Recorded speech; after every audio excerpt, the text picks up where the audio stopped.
تعال اوريك انت شفت هدف وسام ابو علي قدام مازيمبي فين قبل كده، واحكم انت بنفسك انت حبيت انهي هدف اكتر وليه.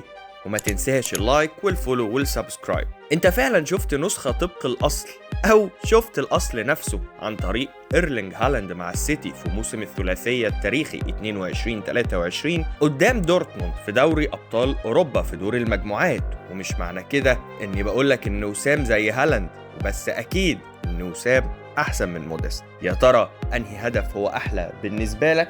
وتاني ما تنساش اللايك والسبسكرايب والفولو.